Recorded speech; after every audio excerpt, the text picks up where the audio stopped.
आइए अपनी, आप सब लोग इधर आ जाइए तो प्लीज, इधर आ जाइए इधर, मतलब सब समझाने में सहूलियत है।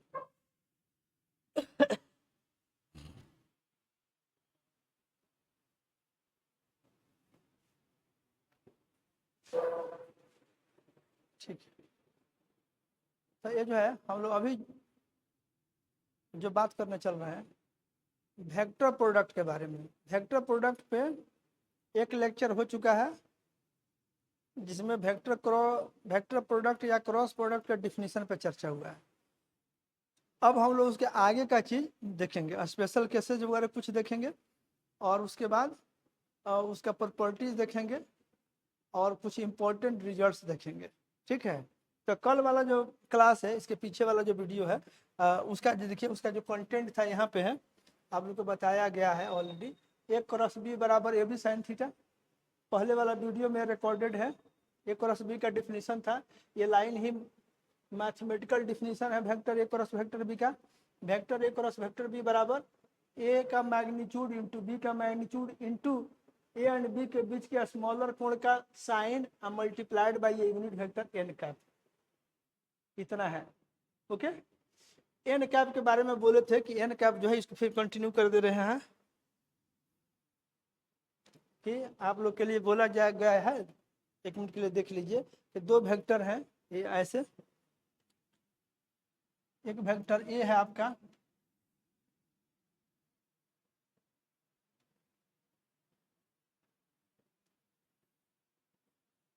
एक वेक्टर सपोज करिए आपका ये है, और दूसरा वेक्टर आपका ऐसे ए बी है।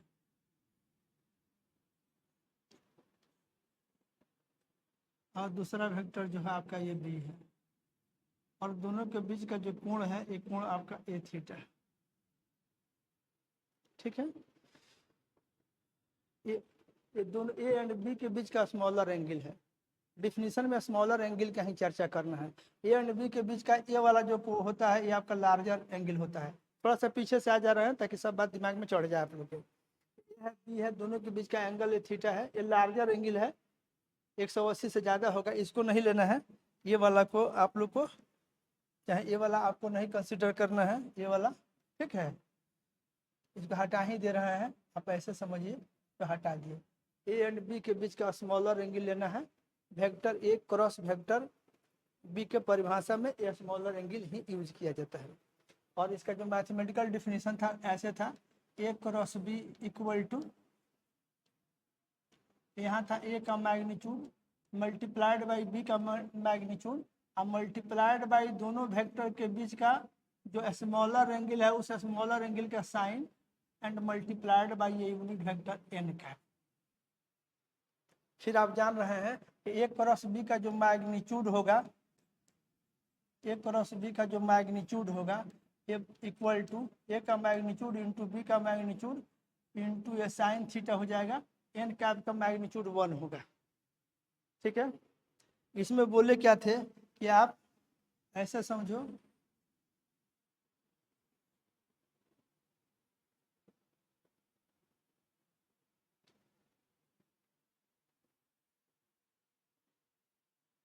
यही तरह से ए आपका ए एंड बी का प्लेन होगा,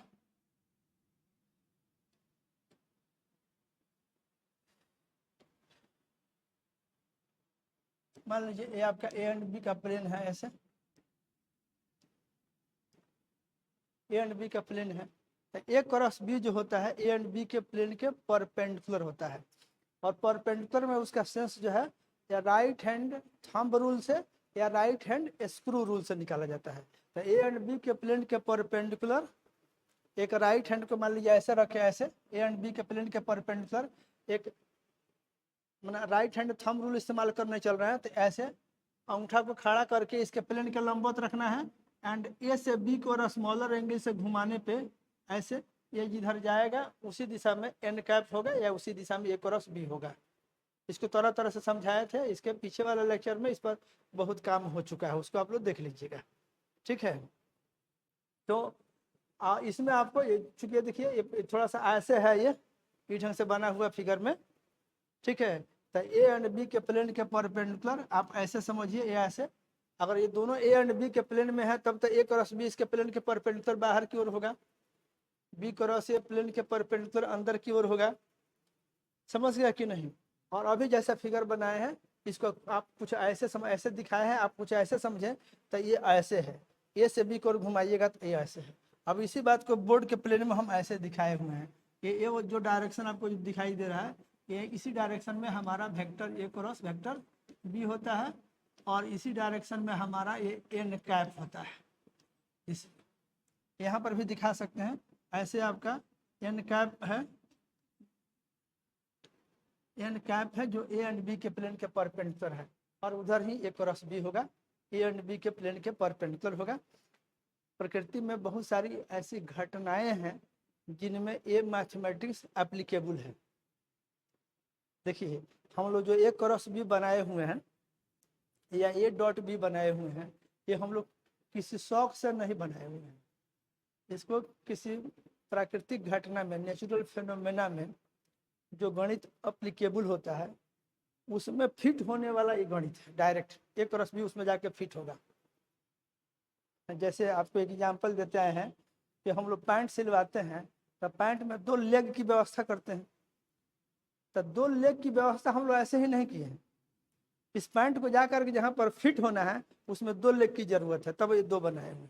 एक शर्ट का डिजाइन है, उसका एक खास डिजाइन है इसलिए क्योंकि उसको कहीं खास जगह पे जाकर के फिट होना है। उसी तरह से ए डॉट बी को किसी खास जगह पे जाकर फिट करना है, जहाँ फिट करना है उसके हिसाब से ए डॉट बी का गणित है। ठीक है, फिर ए क्रॉस बी को किसी दूसरे जगह पे जाकर के फिट करना है, वहां पे फिट करने के हिसाब से ए क्रॉस बी को डिफाइन किया गया है। तो आज के डेट में जब आप ए डॉट बी या ए क्रॉस बी का डिफिनीशन सीख रहे हैं तो उसमें आपको कोई परंतु किंतु नहीं लगाना है, जैसे है वैसे सीखना है, जैसे है वैसे सीखना है, जो भी है वैसे सीखना है।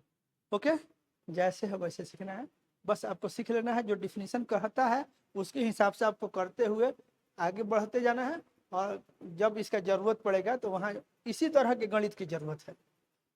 ठीक है, वही फिट कराने के लिए इसको इस तरह से आपको अभी सिखाया जा रहा है, एक जगह नहीं ये कई जगह अप्लीकेबल है। इसका चर्चा जो है पिछले क्लास में हम किए हैं, पिछले वीडियो में आप उसको देख सकते हैं। ठीक है, ये अब आप इसके आगे देखिए। इतना हो जाने के बाद ये तो जस्ट कल वाला को हम थोड़ा सा याद करा दिए हैं कि आप लोग उसके साथ मैंने कल के बाद में के साथ ट्यूनिंग में चले आओ। अब इसके बाद से जो है इसमें हम लोग कुछ स्पेशल केसेज देखेंगे। तो एक स्पेशल केसेज में इसके लिए हम लोग स्पेशल केसेज देखेंगे। स्पेशल केसेज में हम लोग देखते हैं केस नंबर 1। ठीक है, एक केस नंबर 1 में क्या है सो देखिए, हम लोग एज्यूम कर रहे हैं कि दोनों वेक्टर सेम डायरेक्शन में है। when both the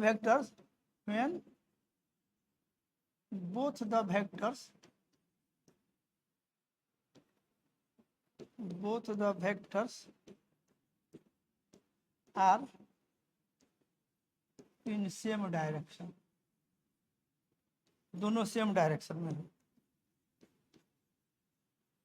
ऐसे समझिए कि आपका वेक्टर ए ऐसे है और वेक्टर बी जो है वो भी इसी डायरेक्शन में है। तो जब दोनों एक ही डायरेक्शन में हो जाएंगे इसमें थीटा कितना हो जाएगा आपका 0 डिग्री हो जाएगा। जब दोनों एक ही डायरेक्शन में है तो दोनों के बीच का एंगल 0 डिग्री। तब आप जो ए डॉट बी पढ़े हुए हैं इस ए डॉट बी की बात करिएगा तो आपका ये वेक्टर ए क्रॉस बी की बात कर रहे हैं, ए क्रॉस बी के मैग्नीट्यूड की बात हम लोग करें तो ये कितना हो जाएगा ए बी साइन 0 डिग्री। ये सॉल्व करिएगा तो कितना हो जाएगा 0 हो जाएगा। ए क्रॉस बी एक 0 वेक्टर हो जाएगा।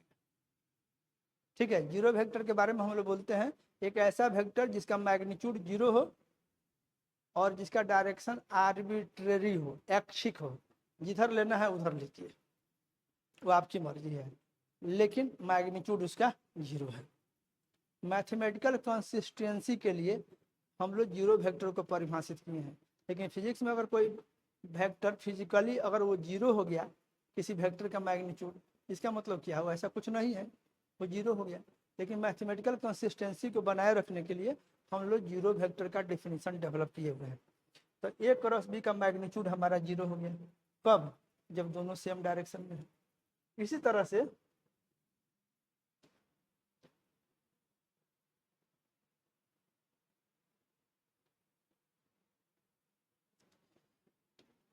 आप आ जाइए, ये दूसरा स्पेशल केस, ये सेकंड देखिए, स्पेशल केस सेकंड जो है, इसमें हम कह रहे हैं कि दोनों वेक्टर जो है अपोजिट डायरेक्शन में है। when the two vectors are when the two vectors are in opposite direction, ये जो दोनों हुए, जो दिए हुए जो दो वेक्टर हैं, ये विपरीत दिशाओं में हैं। They are in opposite directions.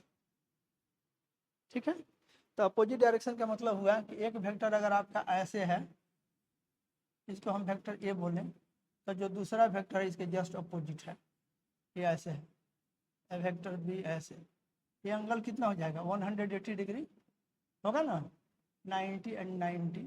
यहाँ पर थीटा कितना हो जाएगा? It will be 180।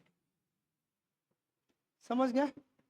तब आपका ए क्रॉस बी का मैग्नीट्यूड लिखिए। ए क्रॉस बी का मैग्नीट्यूड लिखिएगा तो यहाँ हो जाएगा ए बी, यहाँ ये आपका साइन 180 डिग्री, ये भी आपका जीरो हो जाएगा, ये भी एक जीरो वेक्टर हो जाएगा। समझ गया? तो आप magnitude zero, direction N cap के दिशा में, उसको आप आर्बिट्ररी ले सकते हैं, मैग्नीट्यूड इसका जीरो है। तो ये आपका जब दो वेक्टर अब उल्टा दिशा में है तब। अब ये देखिए, दोनों वेक्टर के बीच मान लीजिए ए और बी का मैग्नीट्यूड दिया गया है और एंगल आप एडजस्ट कर रहे हैं, तो थीटा जब 90 डिग्री पर रखिएगा ना, तब जाकर के मैग्नीट्यूड मैक्सिमम होगा। तो ये इसका जो ये थर्ड केस है, ये केस नंबर थर्ड कहिए, इसमें आप लिखिएगा when the two vectors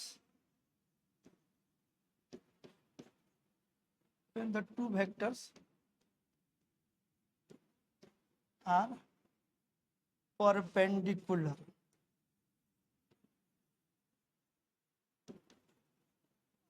perpendicular to each other, एक दूसरे के लंबवत है। हिंदी बोल दे रहे हैं, सुन के लिख लीजिएगा जिनको हिंदी की जरूरत है। जब दोनों वेक्टर एक दूसरे के लंबवत हों, एक दूसरे से 90 डिग्री पर हों, ऐसे।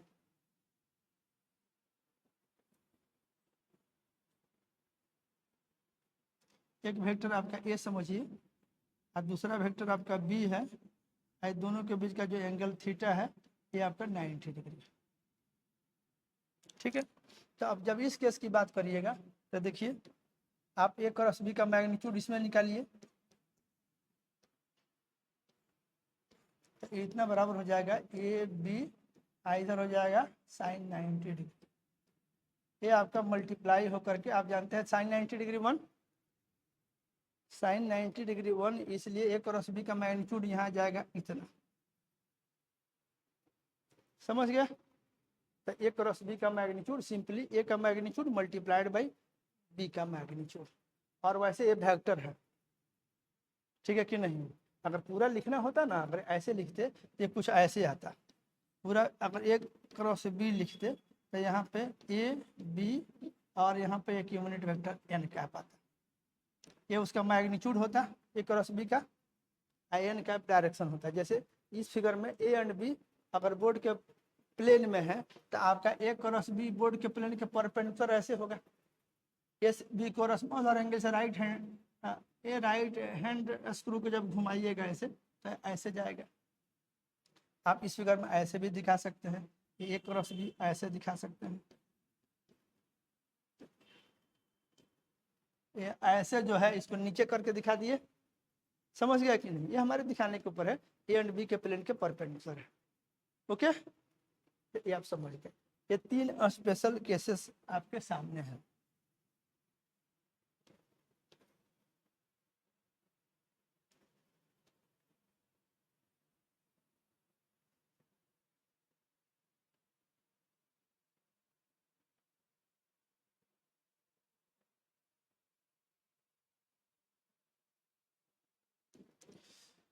ठीक है, एक क्रॉस बी का परिभाषा हो गया, उसके बाद स्पेशल केसेज हो गए, उसके बाद आता है properties of cross product.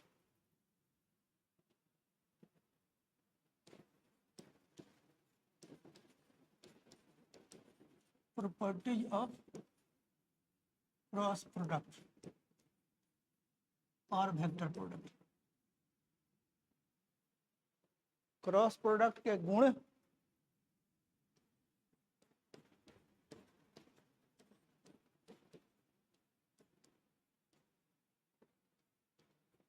Cross गुणनफल के गुण properties.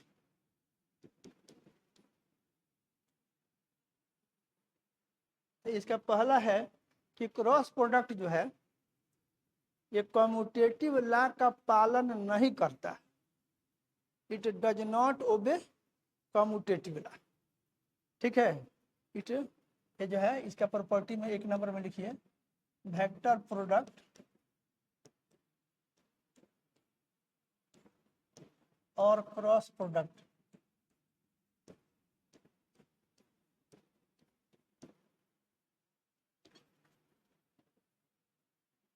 Does not obey commutative law. Commutative law कह सकते हैं। ठीक है, मतलब क्रम विनिमय नियम का पालन नहीं करता। ये जो है सदिश गुणनफल जो है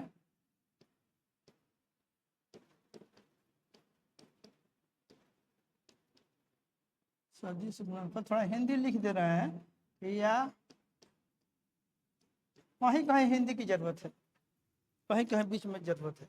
मैक्सिमम काम तो इंग्लिश में होता है, जितना कैलकुलेशन वगैरह सब ये होता है। बीच में अगर कहीं से हिंदी मीडियम के विद्यार्थी को दिक्कत हो तो ये देख लेगा अपना।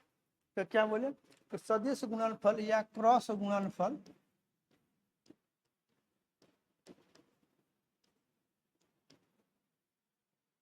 क्रम विनिमय नियम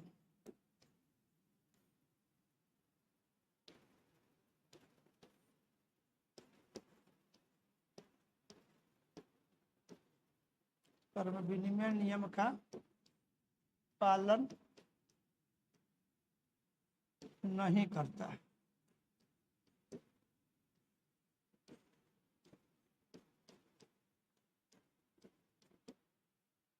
ठीक है, इसके कहने का मतलब हुआ, यहाँ देखिए, ए क्रॉस बी जो होता है is not equal to B cross ए।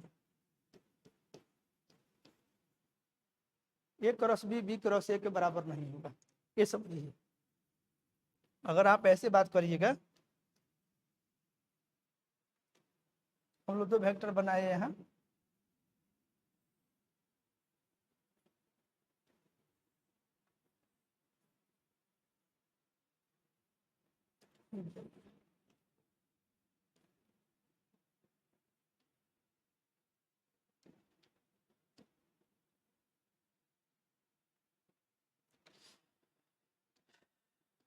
बढ़िया ही बना दे रहे हैं।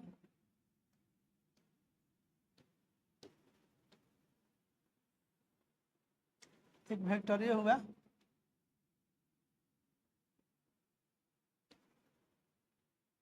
और दूसरा वेक्टर मान लीजिए बी हुआ।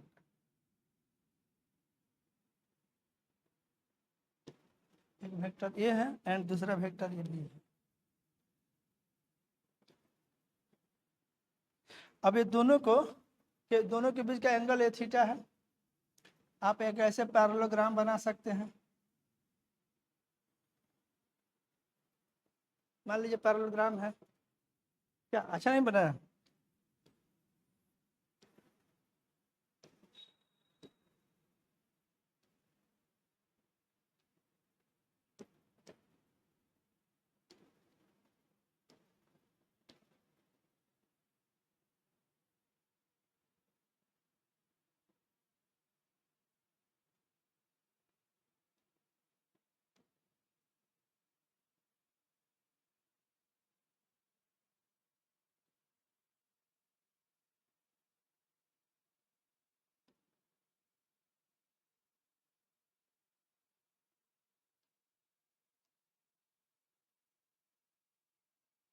तो एकदम सही पैरेललोग्राम बन गया।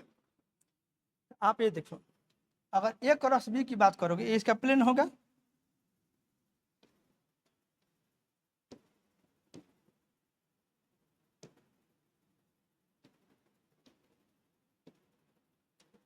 तो अगर आपका ए क्रॉस बी इधर जा रहा है ऐसे,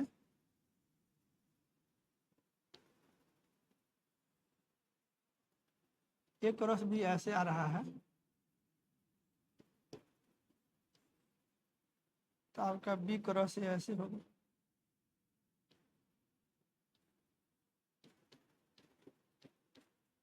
ये बात आप लोग जान रहे हो। इसके प्लेन के परपेंडिकुलर, ए एंड बी के प्लेन के परपेंडिकुलर ए क्रॉस बी, मान लीजिए ऐसे ए होता है एंड ऐसे बी है, तो ए क्रॉस बी करोगे तो ऊपर जाएगा, आप बी क्रॉस ए करोगे तो नीचे जाएगा। तो अगर ए क्रॉस बी ऐसे है तो बी क्रॉस ए इस तरह से है।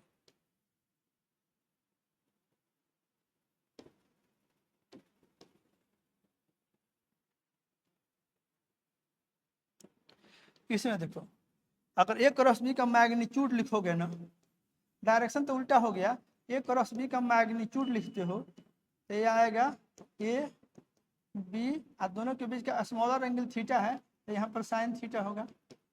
अगर बी क्रॉस ए का मैग्नीट्यूड लोगे, ये कितना आएगा, ये भी होगा A B A sine theta होगा, जिसको आप ए बी साइन थीटा भी लिख सकते हो। इधर तो अब ये सिंपल गुणा हो चुका है, ठीक है कि नहीं, इसमें आगे पीछे करने से कोई दिक्कत नहीं है। ये बी ए साइन थीटा है तो ए बी साइन थीटा कर लो।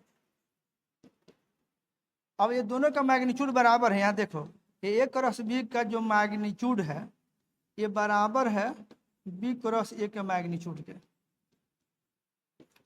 लेकिन अगर डायरेक्शन की बात करोगे,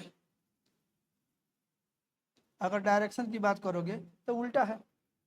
तो दो वेक्टर के बराबर होने के लिए मैग्नीट्यूड बराबर होना चाहिए एंड डायरेक्शन भी सेम होना चाहिए, लेकिन यहाँ तो डायरेक्शन उल्टा है, इसलिए आप इसको कहिएगा कि दोनों बराबर नहीं है। आप इसको ऐसे लिख दे रहे हैं,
ठीक है।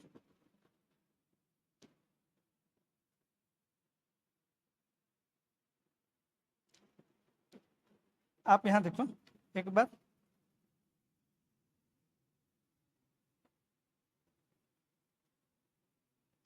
तो आप क्या देखिए फिगर में पीछे वाला में, कि आपका ए क्रॉस बी ऐसे है,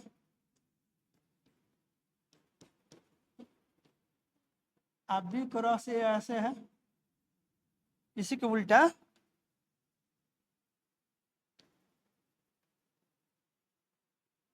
ऐसे है, ऐसे है B cross A, same magnitude का उल्टा डायरेक्शन में।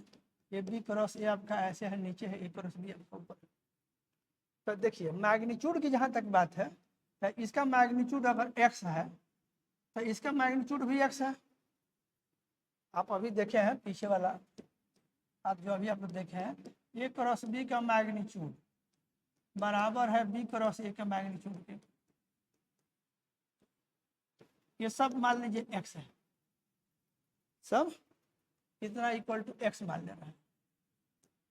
से मान लेते हैं ए क्रॉस बी का मैग्नीट्यूड जो है आपका बी क्रॉस ए के मैग्नीट्यूड के बराबर है, दोनों ही x है, डायरेक्शन उल्टा है।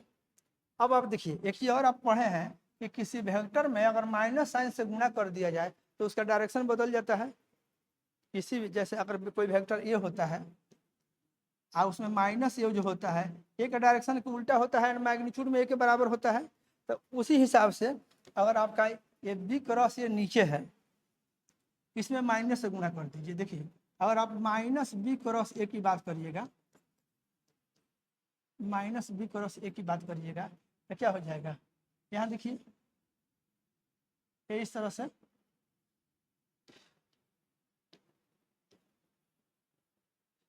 ये हो जाएगा बी क्रॉस ए में, ये आपका हो जाएगा ये माइनस बी क्रॉस ए हो जाएगा, और ये भी मैग्नीट्यूड में इसके बराबर होगा।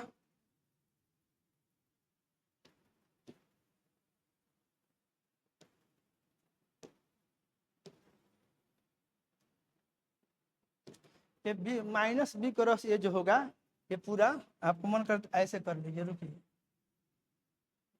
पूरा जो बी है इसमें माइनस लगा दीजिए, माइनस बी क्रॉस ए पर, तो ये ऊपर हो जाएगा, डायरेक्शन उलट जाएगा, मैग्नीट्यूड में कोई बदलाव नहीं होगा।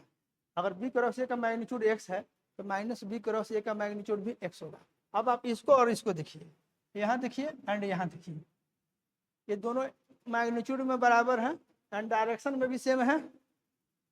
तो आप यहाँ से क्या लिख सकते हैं, यहाँ से आप लिख सकते हैं कि आपका जो ए क्रॉस बी होगा ये बराबर होगा माइनस बी क्रॉस ए के, बी क्रॉस ए में माइनस से गुणा कर दीजिए, ये माइनस बी क्रॉस ए के बराबर होगा, क्योंकि ये दोनों मैग्नीट्यूड में भी बराबर है एंड डायरेक्शन में भी सेम है। ए क्रॉस बी देखिए यहाँ ऊपर में क्या लिखे, अगर आप ऐसे लिखते हैं यहाँ पे तो ए क्रॉस बी, ये जो वेक्टर है आप देख लीजिए ये ऊपर की ओर है, तो बी क्रॉस ए उल्टा है इसके, इसलिए हम लोग कहेंगे कि B cross A cross B के बराबर नहीं है। लेकिन फिर जब बी क्रॉस ए में माइनस से गुणा कर दीजिएगा तो उसका डायरेक्शन उलट जाएगा, बिना मैग्नीट्यूड के बदले हुए। माइनस से गुणा करने से डायरेक्शन उलटता है, मैग्नीट्यूड सेम रहता है। तो ये बी क्रॉस ए नीचे है तो ये माइनस बी क्रॉस ए ऊपर हो जाएगा, इसका मैग्नीट्यूड एक्स है तो इसका भी एक्स है, ए क्रॉस बी का मैग्नीट्यूड है बी क्रॉस ए का मैग्नीट्यूड एक्स एक्स है, तो माइनस बी क्रॉस ए का मैग्नीट्यूड भी एक्स होगा। और इस तरह से ये लाइन आपको समझना है कि ए क्रॉस बी जो होगा माइनस बी क्रॉस ए के बराबर होगा। दोनों को एक साइड में लाइएगा तो आप ऐसे लिख सकते हैं कि ए क्रॉस बी आप प्लस बी क्रॉस ए, ये दोनों मिलके जीरो हो जाएगा, एक जीरो वेक्टर हो जाएगा। देख लीजिए आपका ए क्रॉस बी, इधर आपका ये बी क्रॉस ए, क्लियरिटी के लिए घेर दे रहे हैं ताकि आपको एकदम कॉन्सेप्ट फुल क्लियर हो। तो ये आपका ए क्रॉस बी जो है और बी क्रॉस ए को जोड़िएगा तो जीरो हो जाएगा। वैसे भी दो वेक्टर जिनका मैग्नीट्यूड बराबर हो या डायरेक्शन उल्टा हो तो ऐड करेंगे वेक्टोरियली तो जीरो होगा। भुला गए क्या आप? अगर एक ऐसे है, एक इस पर ऐसे 10 न्यूटन हो, एक इस पर ऐसे 10 न्यूटन हो, मैग्नीट्यूड में बराबर हो डायरेक्शन में उल्टा हो, तो इसका वेक्टर सम कितना होगा? जीरो। तो यहाँ आप देखिएगा अगर इसकी बात करिएगा तो ए क्रॉस बी का मैग्नीट्यूड आइए बी क्रॉस ए का मैग्नीट्यूड बराबर है, डायरेक्शन उल्टा है। ये दो वेक्टर जिनके मैग्नीट्यूड बराबर है एंड डायरेक्शन उल्टा है, A cross B and B cross A, तो दोनों को जोड़ेंगे तो कितना आएगा? वेक्टोरियली जीरो हो जाएगा। आप समझ गए? ये पहला प्रॉपर्टी ये बोला कि ए क्रॉस बी क्रॉस ए के बराबर नहीं है, तो किसके बराबर है? तो माइनस बी क्रॉस ए के बराबर है, एंड दोनों को जोड़ेंगे तो ये जीरो हो जाएगा। एक इंपॉर्टेंट रिजल्ट ये भी है। दूसरा प्रॉपर्टी में इसमें हम लोग बोलते हैं, इसके आगे अगर हम लोग को किसी प्रॉपर्टी की बात करनी है,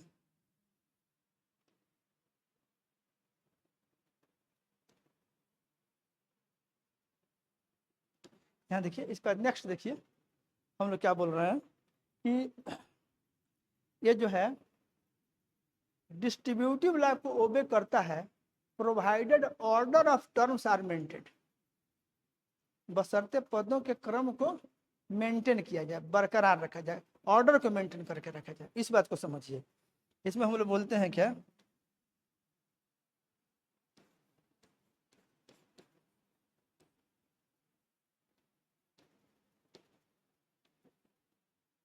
वेक्टर, ये सेकंड प्रॉपर्टी है, vector product obeys distributive law,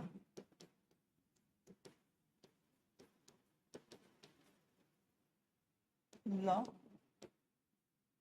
provided, बशर्ते, प्रोवाइडेड मतलब बशर्ते माने कंडीशन है, provided order of terms, order of terms are maintained. ठीक है, अगर इसका हिंदी लिखते हैं तो लिख लीजिएगा सदिश गुणनफल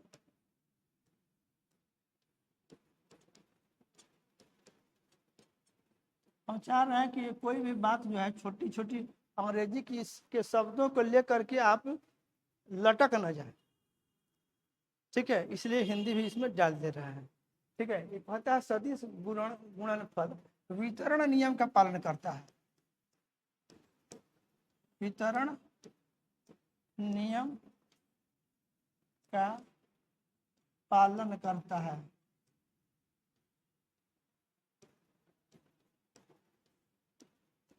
करता है बशर्ते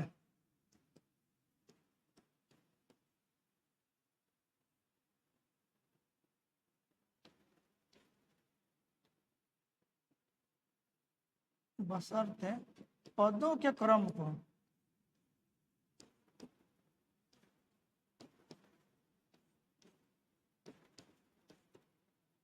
को बनाए रखा जाए।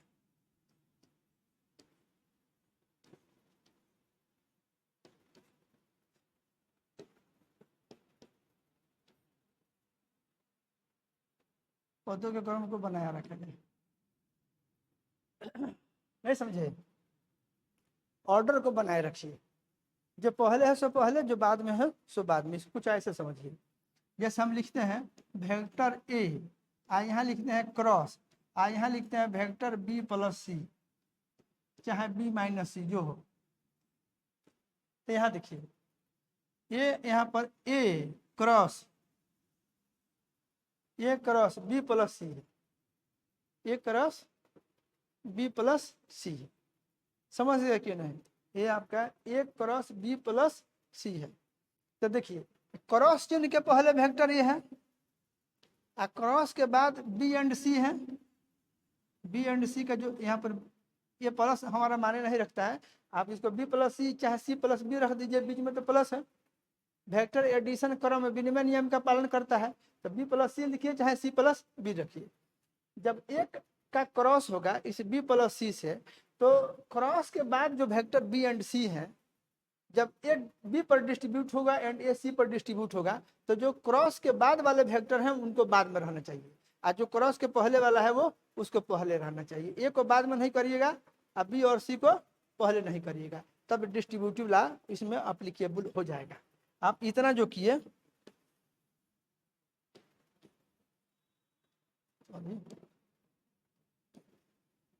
ऐसे डालना इतना, तो इतना इक्वल टू, देखिए कैसे करिएगा, ये डिस्ट्रीब्यूट होगा बी पे, ए क्रॉस के पहले है बी क्रॉस के बाद में है, तो इस साइड में जब लिखिएगा तो आप ऐसे लिखिएगा ए क्रॉस बी लिखिएगा प्लस, अब ए जाएगा सी पर, तो ए पहले है एंड सी बाद में है, तो यहाँ पे लिखिएगा ए क्रॉस सी लिखिएगा। समझ पाए कि नहीं? ए क्रॉस बी प्लस ए क्रॉस सी, समझ में आया कि नहीं? यही ढंग से एक क्रॉस के बाद जो वेक्टर है वो क्रॉस के बाद रहेंगे। ठीक है, इसी का अगर हम एक्सटेंशन लिखना चाहें ऐसे देखिए, मान लीजिए कि बहुत सारे वेक्टर्स का लिखना है, यहाँ देखिए एक मान लीजिए इसमें ए बोले, दूसरा हम इसमें ऐसे लिख रहे हैं, मान लीजिए ऐसे लिख दें छोटा छोटा ए आप प्लस ए बी आप प्लस ए सी, इधर 3 वेक्टर है। क्रॉस के बाद इधर जो है ये क्रॉस चिन्ह के बाद इधर है आपका डी, आप प्लस ई, आप प्लस आपका ये एफ है। तो क्रॉस के पहले ये 3 वेक्टर, क्रॉस के बाद ये 3 वेक्टर, इसमें क्या ए डिस्ट्रीब्यूट होगा तीनों पे, फिर बी डिस्ट्रीब्यूट होगा तीनों पे, सी डिस्ट्रीब्यूट होगा तीनों पे, तो टोटल 9 टर्म आएंगे। लेकिन क्रॉस के पहले ए बी सी है, क्रॉस के बाद डी ई एफ है, तो जब डिस्ट्रीब्यूट होगा तो क्रॉस के बाद वाला क्रॉस के बाद रहेगा और क्रॉस के पहले वाला क्रॉस के पहले रहेगा डिस्ट्रीब्यूट होने पे। तो जब जैसे ये जाएगा, इसको अगर जब आप डिस्ट्रीब्यूट करिएगा, यहाँ देखिए तो ये इक्वल टू होगा। अब ए को डिस्ट्रीब्यूट करना है तो ये पहले है, यहाँ लिखेंगे A cross A D plus, अब ये ई पर जाएगा तो यहाँ पर क्या लिखेंगे A cross E plus A F पे जाएगा तो लिखेंगे ए क्रॉस एफ लिखेंगे। तो देखिए ये डिस्ट्रीब्यूट हुआ इन तीनों पे, लेकिन तीनों में ए पहले है, ठीक है। अब बी की बात कर रहे हैं तो बी डिस्ट्रीब्यूट करेंगे तो यहाँ लिखेंगे बी प्लस है ये B cross D plus B cross E plus B cross F. उसी तरह से जब सी डिस्ट्रीब्यूट होगा तो ये C cross D plus C cross E plus C cross F. समझ गया? इस तरह से आप डिस्ट्रीब्यूट करते हैं। इसी को कहा जाता है कि ये वितरण नियम का पालन करता है बशर्ते पदों के क्रम को बनाए रखा जाए। It obeys distributive law provided order of terms are maintain. Order जो पहले है सो पहले, जो बाद में है सो बाद में। देखिए आप लोग घर में शादी विवाह होता है, मान लीजिए आप लोग 5 भाई हैं, कोई आदमी 5 भाई है, तो फादर अगर शादी करते हैं तो सबसे पहले किसकी करेंगे? सबसे बड़े की, फिर सेकंड के, फिर थर्ड के, फिर फोर्थ के एंड फिर फिफ्थ का। करेंगे कि नहीं? तो उसमें क्या करेंगे? ऑर्डर मेंटेन करते हैं। कोई कहेगा कि नहीं थर्ड को कर दीजिए पहले, तो कहेंगे नहीं ऐसा नहीं करेंगे, हमको ऑर्डर मेंटेन करना है। पहले बड़े वाला का, देन सेकंड का, देन थर्ड का, देन फोर्थ का, और जो सबसे छोटा है उसका सबसे बाद में। तो उसी तरह से जब डिस्ट्रीब्यूट करना है तो जो क्रॉस के पहले है वो पहले, जो क्रॉस के बाद में है वो बाद में। इसको कहेंगे कि ऑर्डर ऑफ टर्म्स को मेंटेन करके रखिए। आई होप आप समझ गए। ये 2 प्रॉपर्टी, ये इसको आप लोग को याद रखना है।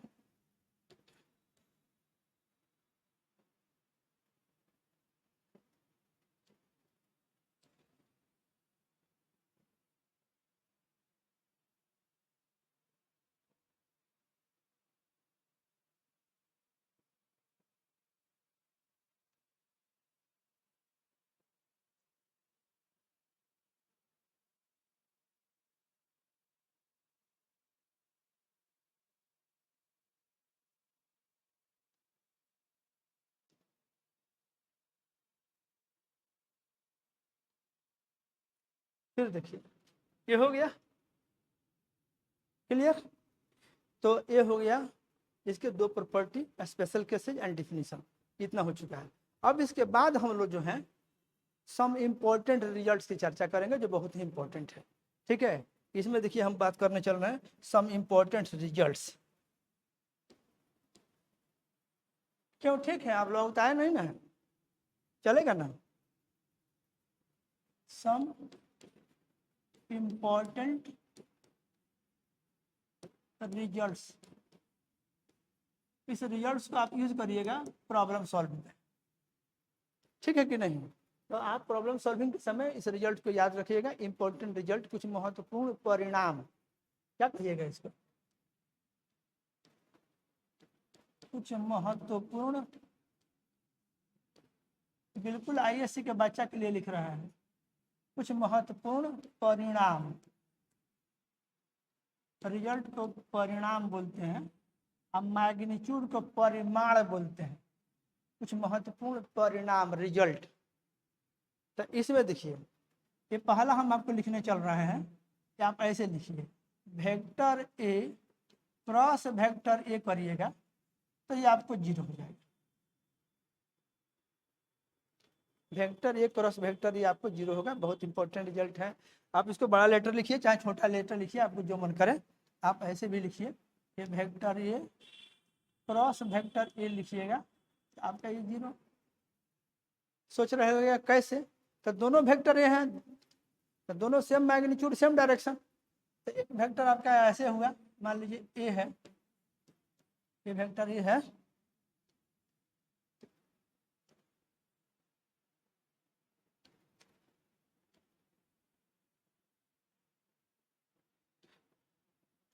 इसी के बराबर वेक्टर बी है, सेम दिशा में है।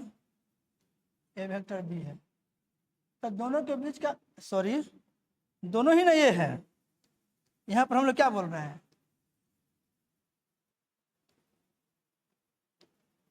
ये बोलना है आपको, इसको भी नहीं बोलना है, दोनों ही ए हैं, बोथ आर ए।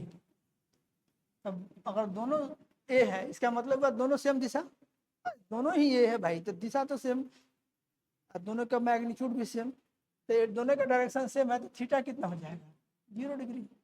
तो ये आप जब इसको सिंप्लीफाई करिएगा तो कितना आएगा, देखिए तो ए क्रॉस ए लिखिएगा, तो पहला ए का मैग्नीट्यूड, फिर दूसरा ए का मैग्नीट्यूड, फिर यहाँ साइन 0 डिग्री, फिर यहाँ एन कैप, तो सोल्व करिएगा तो 0 हो जाएगा, एक 0 वेक्टर हो जाएगा, इसके ऊपर तीर ऐसे भी मार सकते हैं, ये 0 वेक्टर हो जाएगा, इसको हम लोग सिंपली 0 लिख देते हैं।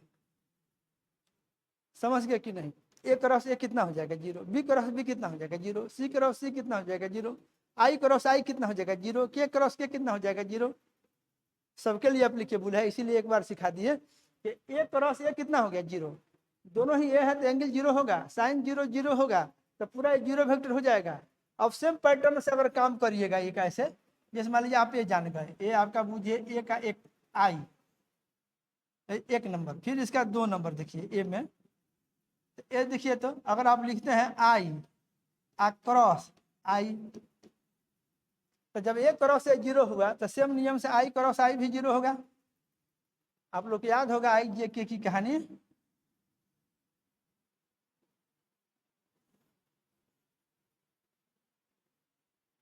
इधर एक्स का दिशा होता है, एक्स के दिशा में यूनिट वेक्टर होता है आई, ये वाई के दिशा में होता है आपका ये जे, याद करिए, और जेड के दिशा में होता है आपका ये के, याद है। तो दोनों ही अगर आई है इसका मतलब वो सेम दिशा, ऐसे ऐसे ये आई दोनों ही सेम डायरेक्शन में है इसके हिसाब से, तब बोथ आर आई, तो दोनों के बीच का कोण कितना होगा 0 डिग्री, साइन 0 डिग्री 0 हो जाएगा, और आपका आई क्रॉस आई 0 हो जाएगा, या फिर इस नियम से ए क्रॉस ए बराबर 0, तो आई क्रॉस आई बराबर 0। सिमिलरली आप क्या कहिएगा, अगर आप लिखते हैं इसमें थर्ड, इसमें देखिए अगर आप लिखिएगा ऐसे जे क्रॉस जे, तो जे क्रॉस जे आपका कितना हो जाएगा, ये भी 0 हो जाएगा। देखिए जे ऐसे है, ये वाई की दिशा में है और ये जेड की दिशा में है, तो आप अगर जे क्रॉस जे लिखिएगा देखिए तो ये आपका जे है और दूसरा भी आपका ये जे है, तो ये थीटा कितना है दोनों के बीच का 0 डिग्री, तो जे क्रॉस जे है कि नहीं। तो यहाँ आप बात करिएगा तो कितना हो जाएगा आपका, यहाँ से सॉल्व करिएगा तो ये जे क्रॉस जे भी 0 हो जाएगा। फिर चौथा इसका लिखें के क्रॉस के क्रॉस के, ये भी कितना हो जाएगा आपका 0 हो जाएगा। देख लो दोनों के सेम दिशा में होंगे, के इस फिगर में दोनों के ऊपर की ओर है, एक के यूनिट वेक्टर्स है, सेम डायरेक्शन में है, तो ये भी 0 हो जाएगा। तो सब मिलजुल करके आप क्या कंक्लूजन निकाले, केवल एक क्रॉस ये वाला जो गणित है ये सब जगह एप्लीकेबल है कि नहीं है,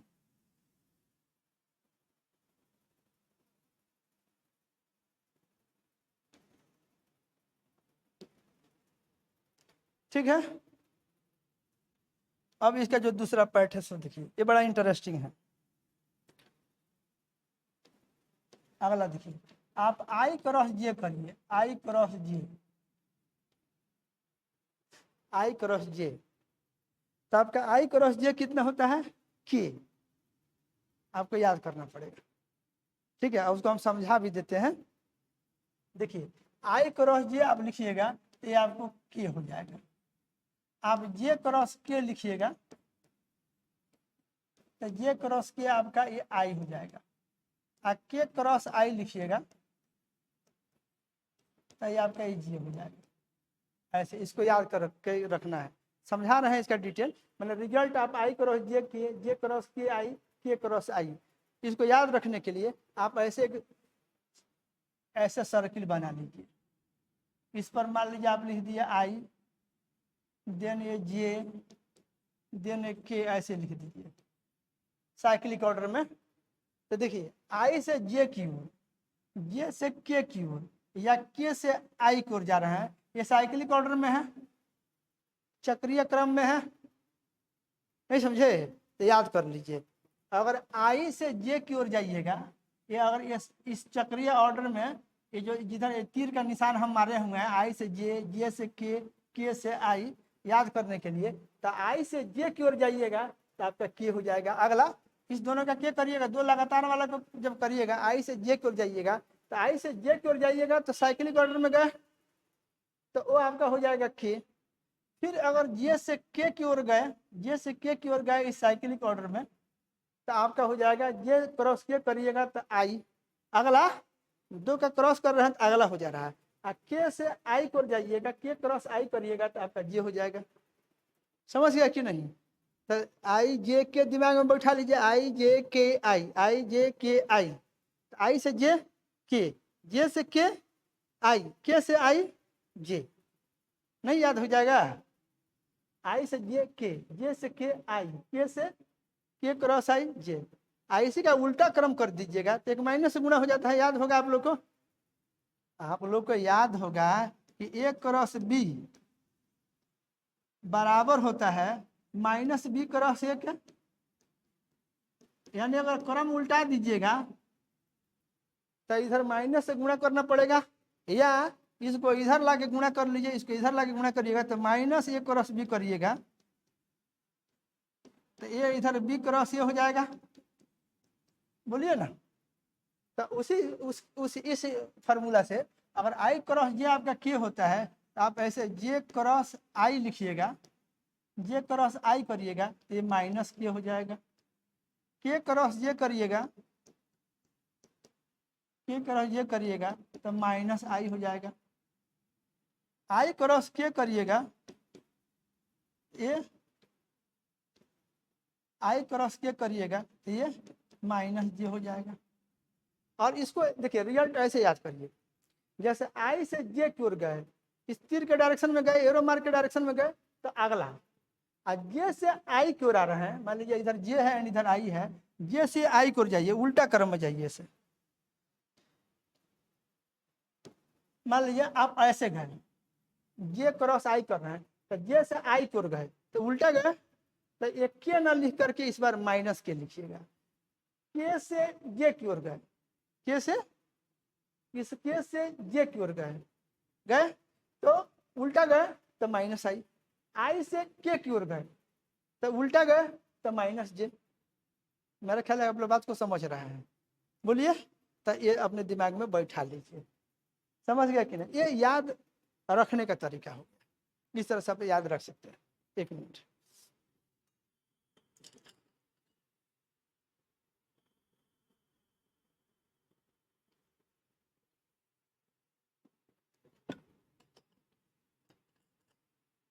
क्लियर? ये रिजल्ट आप लोग याद करिएगा। अब इसको थोड़ा समझने का प्रयास हम लोग करें कि कैसे हो गया। ठीक है, तो इसमें हम आप लोग के लिए बना रहे हैं ऐसे,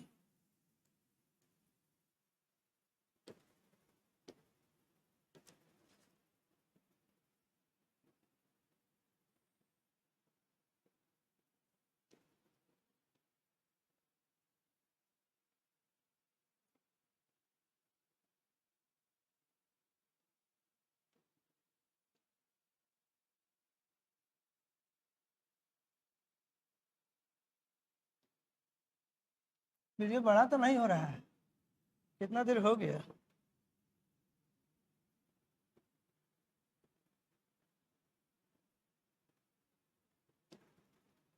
इधर देखिए, इधर हम अपना एक्स लिए, इधर हम अपना वाई लिए और ऐसे जी लिए, सॉरी एक्स वाई, इधर जेड लिए। और आप जानते हो कि एक्स के डायरेक्शन में हमारा यूनिट वेक्टर आई है, एक्स के डायरेक्शन में यूनिट वेक्टर आई लेते हैं, वाई के दिशा में जे है,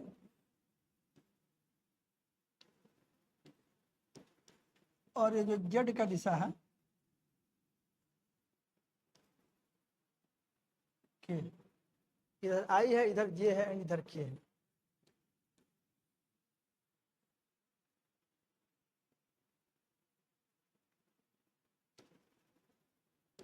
ठीक है, ये आप जान रहे हैं। तो देखिए इस फिगर को देख लीजिए, इसमें एक्स वाई जेड जो हम लोग बनाए हैं ना, एक बड़ी इंटरेस्टिंग बात है, इसको हम राइट हैंड फ्रेम सेलेक्ट किए हैं। ये जो है अभी जो बनाए हैं ना एक्स वाई जेड, इसका जो क्रम है ये राइट हैंड के हिसाब से है, ये right hand frame of reference बनाए हुए हैं। जो भी फार्मूला हम पीछे लिखे हैं, आई क्रॉस जे बराबर के, जे क्रॉस के बराबर आई, ये केवल राइट हैंड फ्रेम में होल्ड करता है।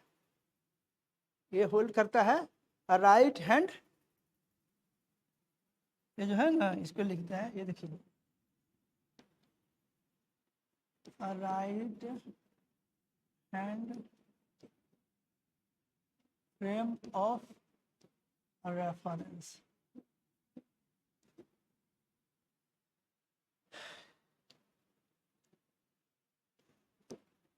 इस बात को समझना है, ये right hand frame of reference क्या है, थोड़ा सा इसको समझ लीजिए, ये बहुत इंपॉर्टेंट है। Right hand frame of reference,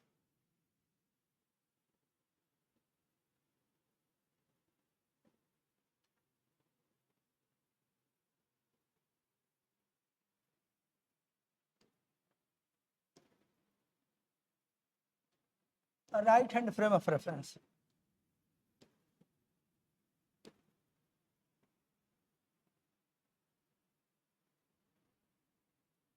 ये समझिए।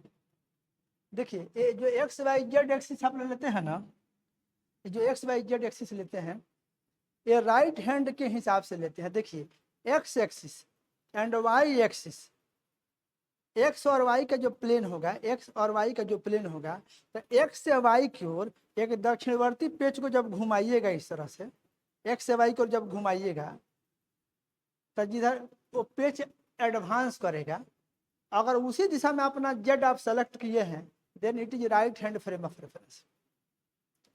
माने जेड का डायरेक्शन इस तरह से लिया गया है कि एक्स एंड वाई के प्लेन के परपेंडिकुलर एक राइट हैंड स्क्रू को रख करके एक्स से वाई को स्मॉलर एंगल से घुमाया जाए, एक्स से वाई को स्मॉलर एंगल से घुमाया जाए, तो वो स्क्रू जिधर एडवांस करेगा उसी डायरेक्शन में अगर आप जेड ले रहे हैं तो उसको बोलेंगे राइट हैंड फ्रेम। ठीक है, जैसे कुछ आप ऐसे समझिए, अगर आपका एक्स एक्सिस ऐसे एज्यूम करते हैं और वाई एक्सिस ऐसे लेते हैं, तो एक्स वाई प्लेन हो गया, राइट हैंड थंब रूल लगाइए या राइट हैंड स्क्रू लगाइए, इसका प्लेन हो गया, एक्स का डायरेक्शन ऐसे, वाई का डायरेक्शन ऐसे। तो अगर एक्स से वाई की ओर ऐसे स्मॉलर एंगल से इस राइट हैंड स्क्रू को घुमाते हैं एक्स से वाई की ओर, तो ये इधर की ओर जाएगा। तो अगर आपका जेड एक्सिस इधर आप अगर लेते हैं, then it is right hand frame of reference. और ये जितना रिलेशन आपको आई क्रॉस जे बराबर के, जे क्रॉस के बराबर ये जो लिखे हुए हैं, ये केवल right hand frame of reference में ही होल्ड करता है। ठीक है कि नहीं, ये बात आपको जाननी चाहिए, इसमें बहुत लोग मिस्टेक करता है। तो आप यहाँ पर ध्यान दीजिए कि हम इसमें क्या किए हैं कि हम एक्स ऐसे लिए हैं, वाई ऐसे लिए हैं,